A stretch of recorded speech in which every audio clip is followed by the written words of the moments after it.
Hi guys, welcome back to my channel. I'm Chris, if you don't already know, and in today's video I'm going to show you how you can write text onto your videos, something like this.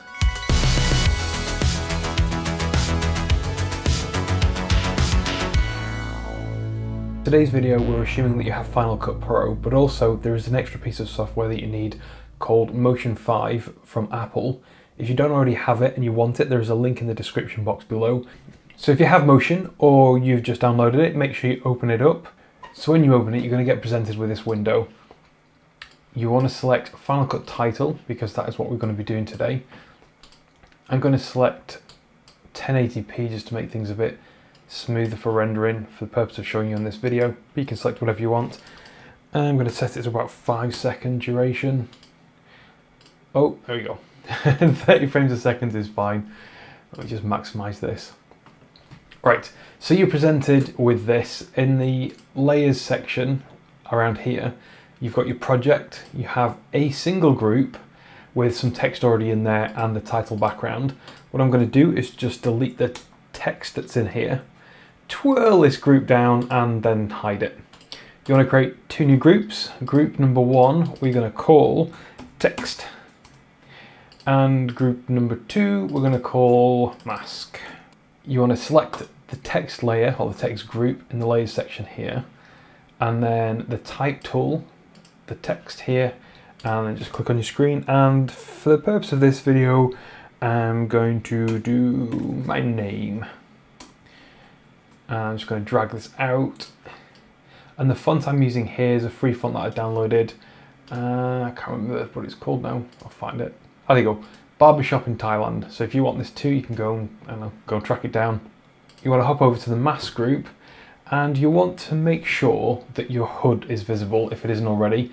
If you select Window and then Show HUD, which is F7 if you've got the function keys going, and then you want to select in the middle here the Paint Stroke tool, or P, and I would suggest having your brush color something that contrasts quite well with both the background and the text.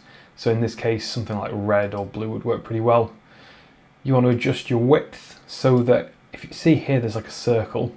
I'm assuming it's sort of showing up on the screencast, but there's a circle, and you want it to be a little bit bigger than the widest part of any of the text, or there or thereabouts. It'll make this a bit easier.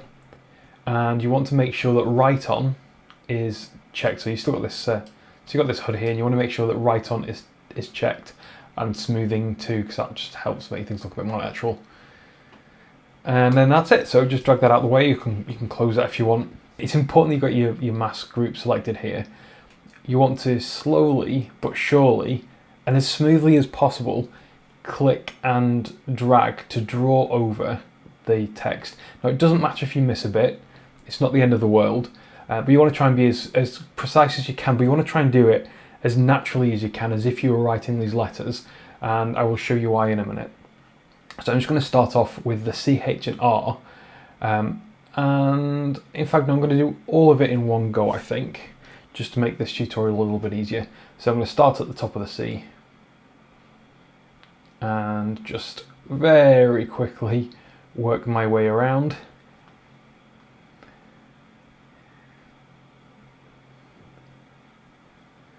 And up.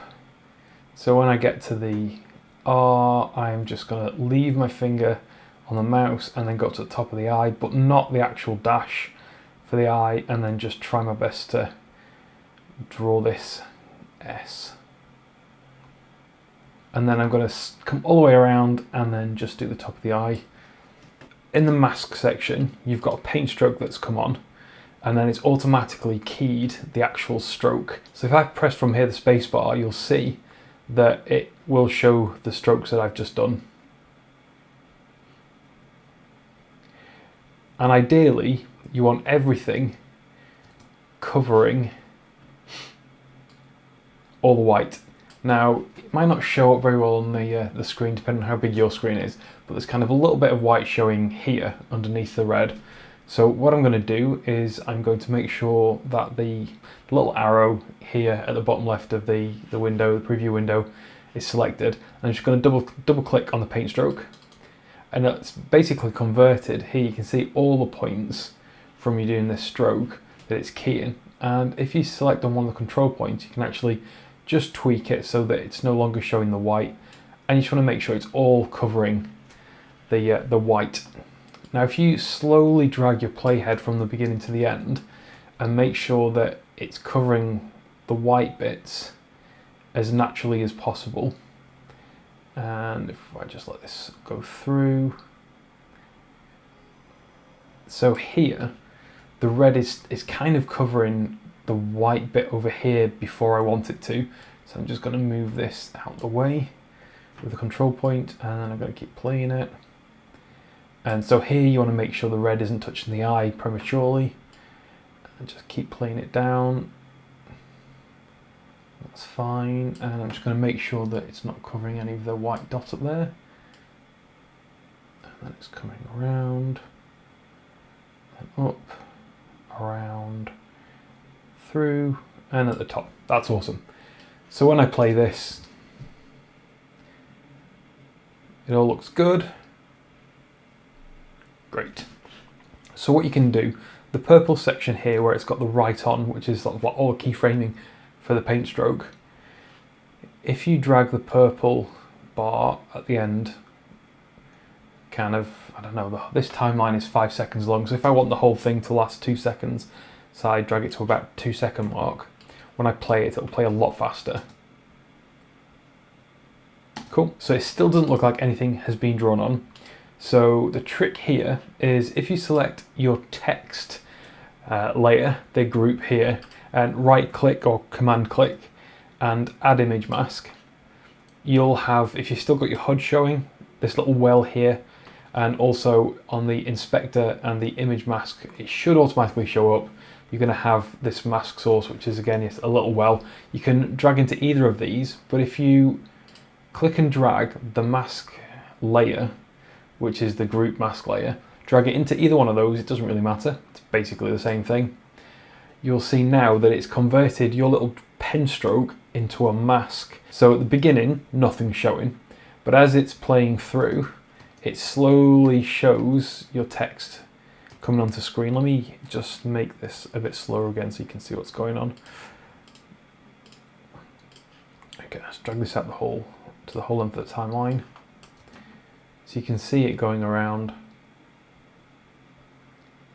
Because it records as you're drawing the paint stroke, what happens is if you hesitate when you're drawing your characters, it will reflect that in how long it takes to write on the text.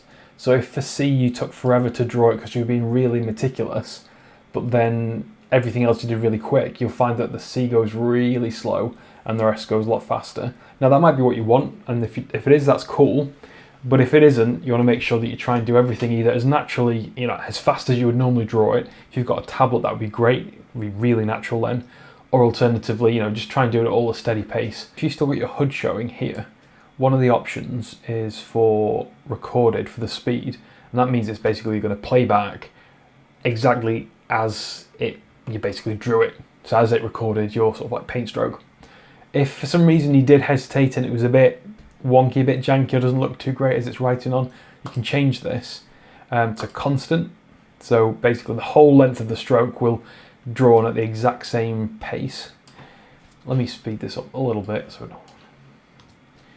So this is constant. Or what I quite like is ease out. So here it starts off slow, goes a bit faster, and there's also a natural option. Honestly, I don't know how much it changes things. It does seem to tax the computer a bit more though. Although not today. But yeah, apparently it's more natural.